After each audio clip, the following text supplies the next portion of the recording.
Welcome to another episode of Whitetail Rendezvous, coming to you 6 days a week as we interview whitetail experts and hear their traditions and personal stories of the hunt. Learn more about the latest gear, discover proven tips, and the latest strategies so you can make your next hunt a success. Now, here's your host, Bruce Hutchin. Whitetail Rendezvous is pleased to announce a partnership with GoHunt.com. Who's GoHunt.com? Well, if you're a DIY hunter, you need the information at GoHunt.com/insider. Why? Because it provides 4,200 profiles, every unit, every species, and every season. Furthermore, they give in-depth analysis, interactive maps, unit access, and seasonal trends. Draw odds are very important, and they give you the most accurate information in the business. All this is available when you go to GoHunt.com/insider. Make sure you use promo code WR when you join Insider. You'll get a $50 gift card for GoHunt.com Gear Shop. Remember, when you become a member of GoHunt.com/insider, you're going to get a $50 gift card to Go Hunt Gear Shop. What's in the gear shop? The best gear that you can buy for hunting the West. All in all, if you're hunting out West in 2018, GoHunt.com/insider is where you need to be to get all the research information. When you use promo code WR, Whitetail Rendezvous receives a small commission from GoHunt.com.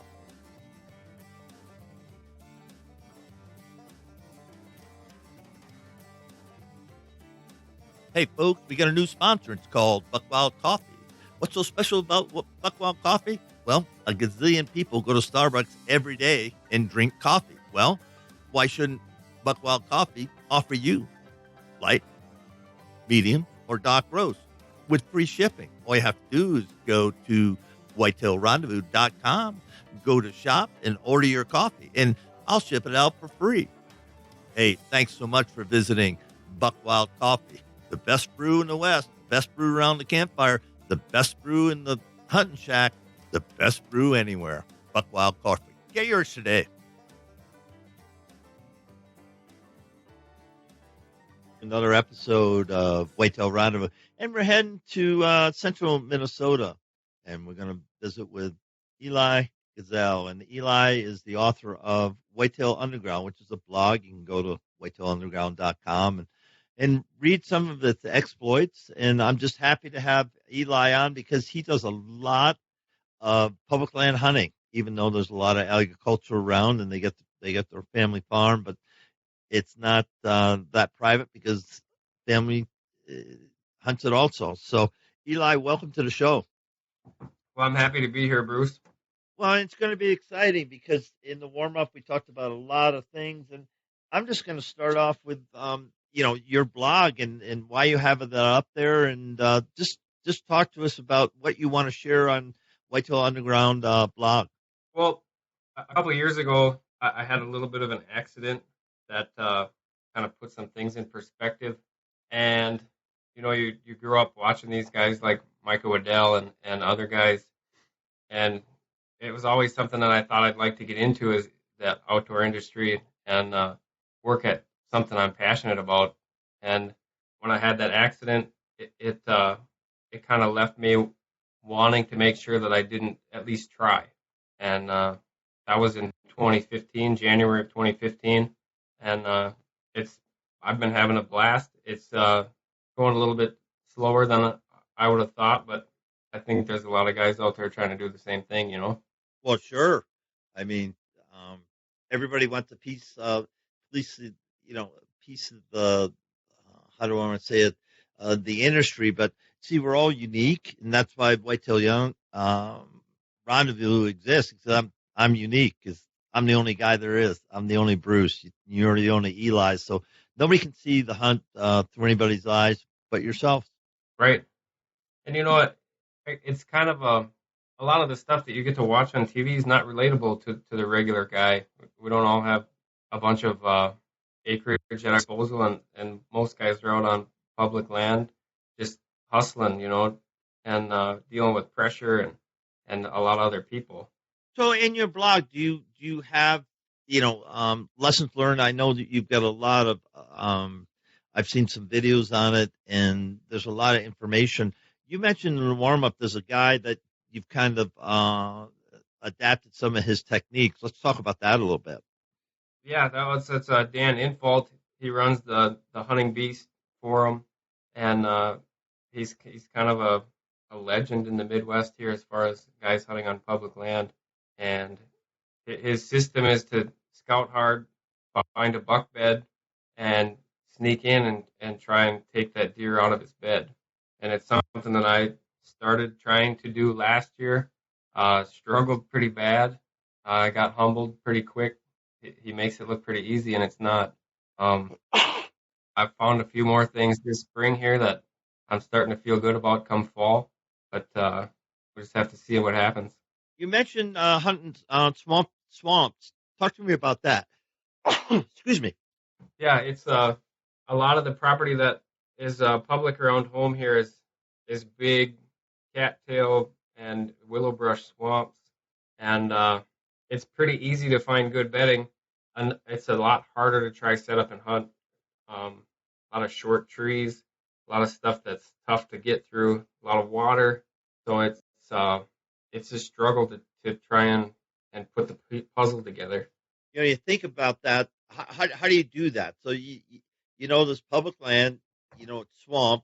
There might be some ridges, oak ridges or something on it, but for the most part, it's 90% water and tamarack or, hemlock or stuff like that. And how do you go about that? Let's talk about your technique. Let's share that. Well, a lot of I do a lot of scouting online. You just try to find stuff where you think beds would be out on some islands or big long peninsulas, and then what I try and do is if I locate something, then sneak in quiet on what would be just an off wind to where my scent would be going not right directly to the deer that I have pinpoint in a bed, but just past it, so that that deer feels like it has everything in its advantage with the wind, but it's just off, so that that deer will come walk past you using the wind to his advantage, but you have to try and set up so that your scent is getting past that deer before it gets to you. It's a little bit tough to explain without a visual, but that's how I go about it. Okay, so the point, let's just say the little ridge out in the swamp, and it's northwest of you. So you're in the southeast corner, and you've got to navigate that swamp. Now the wind's coming out of pretty much, I'm going to say the north, more west than northwest. So it's kind of going away from you, but there's going to be a point in time where it's going to, your scent's going to get picked up once you hit the timber and it starts swirling. So how do you work that out? I use a lot of milkweed. You just grab the on your way in, or a lot of times I'll have a big stockpile of milkweed, and you just drop them seeds as you're walking, and the wind will carry those milkweed seeds. You can always see what your wind is doing 50, 60, 70 yards away if you have the visibility, and that'll help you be able to navigate your way through there without having your scent get to that deer before you're able to set up in an area where you feel comfortable with. Now, how close are you trying to get to them? And then you want to get as close as you possibly can. That's the hard part, because a lot of them mature deer that are on public land that been hunted for a long time, they're going to get up and they're not going to move very far during daylight. They're just going to move in that last 20, 30 minutes. So you want to be within 100 yards, but it's really hard to get set up that close without tipping them off. Yeah, I would imagine, because you're in a swamp. Every time you lift your boot up, it goes suck, in branches. Right. And, there's no, there's no logging roads. That's for darn sure. Right. You just got to take your time and go slow and be as quiet as possible. Deer hear stuff walking through the woods all the time. It's just that if it's a constant, steady walk, they'll pick up on that. But if it's just a couple of feet here and there, and you take your time and slow down, they'll just dismiss that as some other wildlife, because that's how they move through. And you can't charge. Because some of us like to say, okay, I want to get to there by this time. And that's the biggest mistake in the world, because, you're not thinking about the animal. right. You to hunt like that, you really have to give yourself a lot of time. Last fall, in the few hunts that I was able to get out in October, I was leaving home here about 12:30, 1 o'clock, so that I could be set up by 4, and that would be about a 20-minute drive, and then hour and a half, maybe 2 hour hike, another 20 minutes to get my tree stand and camera gear set up, and hopefully stop for them last 2 hours. So are you taking in a hang on or a climber? Yep, I have a lone wolf and a set of 4 sticks that I use. It's a hang on. So that's another thing you got to learn how to do that really quiet, no clangs. Yep. Um, I got paracord wrapped around the what would be the perimeter of the stand to help with anything like that, and then I have some camouflage athletic tape that I wrapped around each one of the sticks, so that you're just trying to knock down on anything that can make any noise. Get that wrapped up and deadened somehow. Yeah, I'll give a shout out right now to Adam Lewis with Sound Barrier. You might check that out because got a pretty good system for dampening sound, on equipment. I don't know if you've ever checked him out, but he's been on the show a couple of times. So, check out I Sound have Barrier. seen. Yeah, I'll have to do that. Yeah, he's a great guy, and he came up with some wraps and different things that help eliminate noise. Just help eliminate because you can't eliminate everything.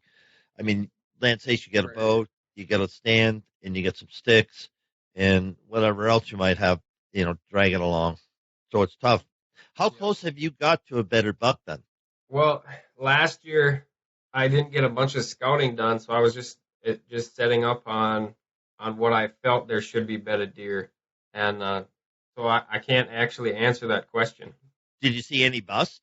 Did I spook any? Yeah. No, not on my way in anyway. Are you saying you spooked some underneath your stand or near your stand? Well, no, just having a deer get downwind of you that you don't know are coming in from a different direction, or just catch your wind. If the wind swirls or something. I had deer wind me last year. How high up are you? A lot of it depends on what tree is available. I set up as low as 10 feet last year and as high as probably 23, 24. Now, in the swamps that I've been in, you know, fortunate, I don't hunt swamps anymore because I'm just too old to do it. But when we used to do that, I mean, you get a deer down and you get them taken care of, then you got to get them out of there. I mean, it's hard. Great. How do you handle I got that? a couple of buddies on standby. Yeah, do you have a sled or I anything? got a no. Um, what I do is I have a couple of buddies on standby that'll help me drag whenever I need it, and I'm there for them too whenever they need a hand. Yeah, because that's definitely 180, 200 pound deer dragging that sucker through the water. I have a little plastic deer sled. It's a big toboggan, really made out of plastic, and that Yep. helps. Really, when it's frozen or something, it's easy, but when it's still wet, Right. My plan was I work at a metal fabrication shop, and this summer my plan was to build my own deer cart. That way, it cuts down on some of them long walks. There's a couple of spots where I go in where it's probably a mile and a half, and it's all high ground. So as long as you could get the deer there, then that cart would come in pretty handy. The oh other yeah, heck day, yeah. Saturday when I was out, there's a little two track that kind of splits the one piece, and but on each side of the road it's just water and cattails. So as long as you could get to the road, you'd be fine. But it's the cattails and water that's the difficult part. Boy, yeah, more than just a little bit difficult. It's a lot difficult. Now, you said you're enamored with private land hunting and you've got some good techniques.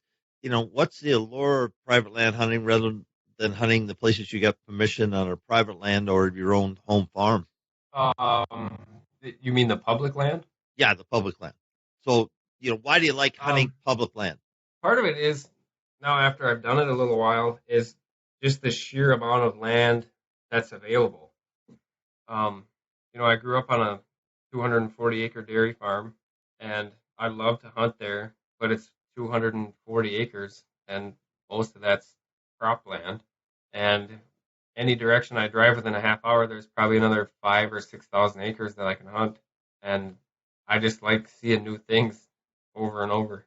But what about the competition on public land? I mean, you got to take your stand in, you got to set it up, and then you get to take it out every night, unless Minnesota lets you leave them. No, most of our um, public land here in Minnesota, it's illegal to leave any private property on there, so we can't hang trail cameras or anything. Um, Part of it is I just enjoy to work and the challenge. Um, a lot of our public lands here too are in some better areas than a lot of the private land that I have access to hunt as far as trying to take a mature deer. Um, I wouldn't say it's easier on the private that I do have access to. Um, there's a lot of pressure there too, so I always looked at it as whether I'm on a piece of state land or on the other pieces of private land that I have access, it's almost the same as far as pressure goes. And with I have two boys that can hunt now and my wife, and I like to just kind of leave those pieces for them a little bit less pressured if I can. Well, that's nice of you. But I try being as good to them as I can. That's great. So, what I've learned from public land, access points, typically states have parking lots, and there's not a lot of places, that you can have an actual parking lot. A lot of guys just put their car or truck in the ditch and go in from there. How do you access, the public lands? A little bit of both. Um, there was a couple of spots last year where I ended up just parking on the road, and then a lot of parking lot stuff. You just got to put miles on that way, to try to get away from where guys are setting up 50 to 100 yards away from that parking lot. It's funny, I talking to the people I do, a lot of guys, parking lots, and then they go in a mile, mile and a half, and the deer know that, so the deer are within a quarter mile, half a mile of the parking lot. Have you ever seen Right. that? I think it depends. Yeah, it depends a lot on the terrain. I think. Um, I feel like if there's a good ridge close to the parking lot, those are great bedding areas because the deer can use the wind to their advantage and look down on that parking lot to see if there's anybody coming in. You think about it, because especially if you're going in, not the afternoon hunts, but the morning hunts, you know, even though you know where you're going, sort of, kind of, um, the deer, hear you because you're a lot noisier. I mean, they see lights and headlights and Yep. helmet lights and stuff like that. And it's just, I'm amazed, one, the people that hunt public land have it figured out because there's some beautiful, huge, deer that come off public land every single year. No question about it. Right. Absolutely. So what do those people know that the rest of us don't? Um, I think a lot of times guys get lucky, and the 3 or 4% of guys that do it consistent have a system that they've figured out that works for them. And it's kind of funny because you listen to one guy and he does this, and he'll kind of get in an argument with another guy who's successful all the time, and their strategies are 180 degrees different from each other. I think there's a lot of ways to get things done. It just you got to kind of fine tune what works for you. Because, on public land, typically, it isn't the best land. It may be the best. It may be good habitat. You got ridges, and there's just, I know in Wisconsin, there's a lot of swamp that is public land. Why? Because you can't farm it. You just, Absolutely, and it's the same in my area. and so the Sorry, deer Bruce, I have, didn't mean to cut you off. no, that was okay because of the thing. So you can't farm it. So the deer have to go someplace. I know they're browsers and they love forbs and everything else. But, if there's, clover and soybeans and corn and oats or whatever's growing in the area, I mean, they have to get up and they have to feed, but the big bucks are going to be nocturnal. I mean, that's why you have to get into the swamp to get them before they, get across the road Yep, or get onto those lands. right, and that's where that trying to locate that buck bed comes into play because they're going to get out to the egg fields at 9, 10, 11 o'clock, but it's going to take them a few hours to get there. And if you're able to pinpoint a couple of buck beds and you're able to hunt them a couple times, maybe one time early season, maybe a couple of times during the rut, and then once late season, hopefully you're able to capitalize on that before they either vacate that area or they make a mistake during the rut and get taken out somewhere else. Yeah, I'm liking when I'm hearing about, the September, early October, and then once a rut happens, all bets are off because, do bucks travel 5 miles or 10 miles during the rut? All depends on where the does are, really. That's one Right. big, And I think each area is a little bit different.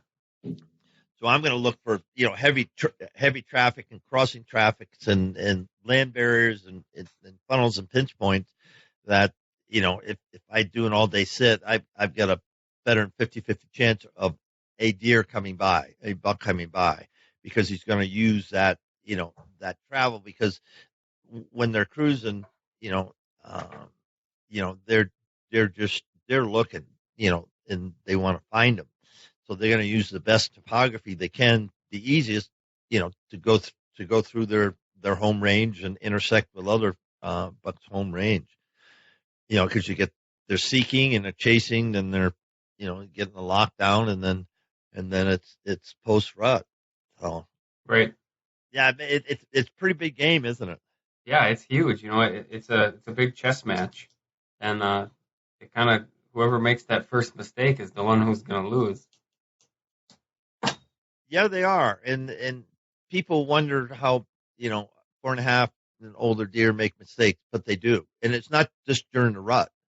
Um, if you figure it out and study them and key on just a couple of deer on your hit list, and really focus. And I've been talking a lot of people, Todd Pregnant's, pardon me, Dan Johnson, about running and gunning. And Bill Winkie had a good thing for redneck blinds. A farmer cut the field. He had his blind on a trailer, and he never could get to the buck. They cut the field. They moved the blind to the other side of the field, and they killed the buck that night, because you just had the flexibility to move. And that's the part that I get more and more enamored about is, you have to be flexible. You just have Absolutely. to, you just got to be flexible. And if you're flexible, Go ahead. That's what I hunted last year one time out of a pre-hung stand, and I felt like I saw more deer in a very limited amount of hunts last year. I do a lot of I coach youth and high school football, so my time in the woods is cut down quite a bit until the high school season's over with. Yeah, November. And being mobile. When's the conference? When's the tournament? Go ahead. Yeah, when's the playoffs? Our playoffs start about October 20th. Okay. So if you win a couple of games there, you're already looking at November. Yeah, and sometime the 7th to 10th, you can play it a lot of different ways. I like to start hunting hard during the rut, just Halloween, and then go from there. But that's 7 to 10 days of of concerted hunting, and it doesn't. What I found during that period, this should help you, with your coaching. If you can spend just an hour in the woods during that time frame, you may get a buck. Oh, absolutely. The thing with the rut here in Minnesota too is that's right when our rifle season opens up.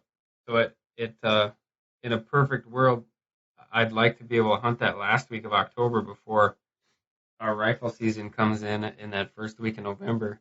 I talked to a guy about Thanksgiving last year on one piece of public that I was hunting quite a bit, and it was a small parking lot, room for probably 3 or 4 vehicles, and he said that on opening morning of rifle season there was 27 trucks in there parked up and down the side of the road. So that our public land sees a ton of pressure during the rifle season. So that I really like that last week of October when stuff just kind of starting to click in, especially if you can get a weather front to help with that, to get that rut started. Take a day off when cold front. Take the next day off. Just take it off. Call in sick. Yeah, that's what I'm gonna have to do. No, Yeah. I'm dead I serious. I would love to call. I I I almost can't call in sick. I haven't called in sick for over 10 years now. Well, it doesn't It matter. just it's You something I have every don't right. do. You get sick time. You get sick time, and the more you talk to people, a cold front coming through or a delta of 20, 30 degrees, um, you got to be out there all day set, Right. and because they're just they're the odds of daylight moving, it's so much higher, you know, um, than dawn to dusk. I mean, if you look at the trends and everything I've been doing, I'm taking a deer stewardship class from QDMA, and you look at the activity trends, and you see a cold front come through and spike. It just spikes. I mean, there's no question about it. Right. It's I think weather's a big key. Whether it's warm or cold, you know, you can kind of dictate your planning as far as whatever your forecast is, whether you need to be out there, whether you can take a day here and catch up on stuff around the house. Yeah. So how do you get ready? Let's go into we got a little bit of time, about 10 minutes or so left. Let's go into your prep for the season. Here it is, coming up, Memorial Day, end of May, and you're starting to prep. Obviously, on public land, you can't hang stands, you can't hang trail cameras.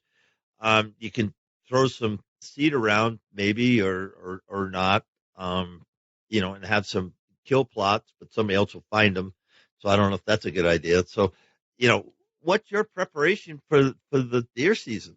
Right now, I'm still doing a lot of scouting. Last weekend, I spent about 5 or 6 hours on one piece, and we're getting some food plots put in here at the home place.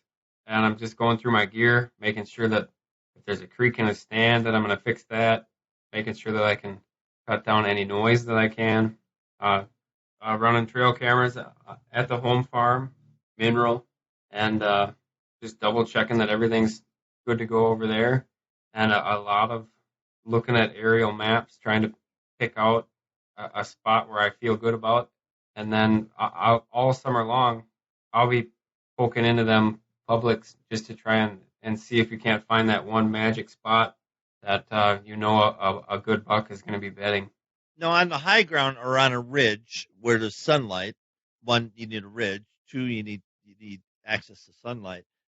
Can you put seed down and some fertilizer and see what happens and make a kill plot?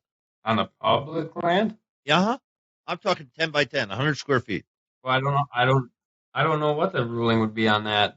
I guess that I've never. I kind of wouldn't think that you'd be able to do that just because you can't leave any private property on public land here for the most part. Depends on what Yeah, classification it's just you use. seed. I mean, all this is seed, Right. and you're roughing, you take in a little rake and you rake it up and turn it over and put some seed down, a little fertilizer, and put some, you know, lack of a better thing, just clover or, something that's hardy and Yeah. Anything.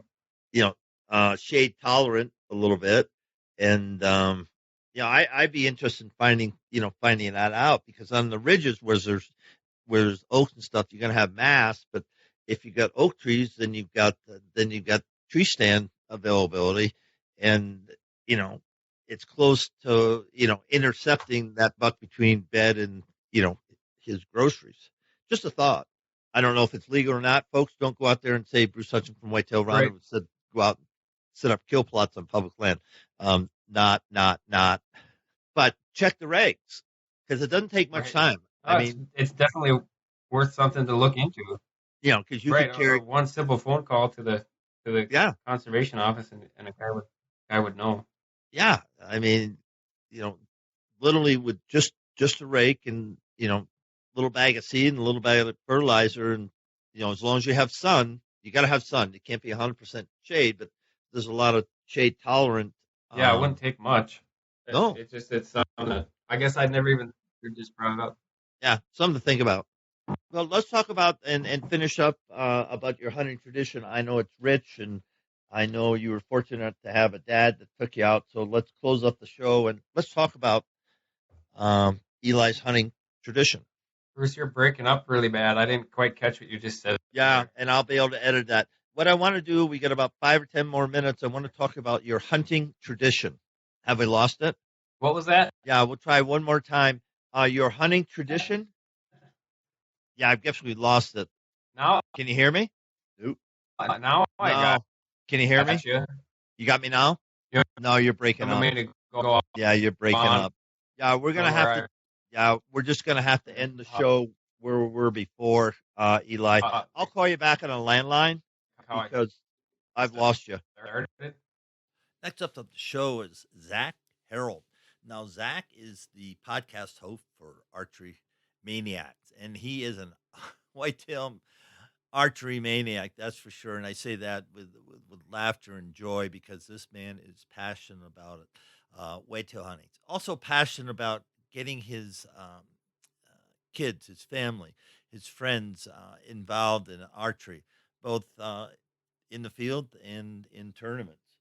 And he hunts multiple states. And on the show, you're going to hear how he figures it out, where to go, when to go, and why to go, because he does a lot of DIY.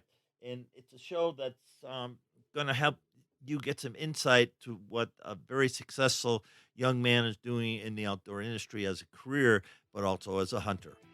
Enjoy the show, folks. Thanks for joining us. Be sure to tune in tomorrow for another episode of Whitetail Rendezvous, where you can listen and learn from the experts so you can be more successful on your next hunt. Until next time, listen, learn, and succeed.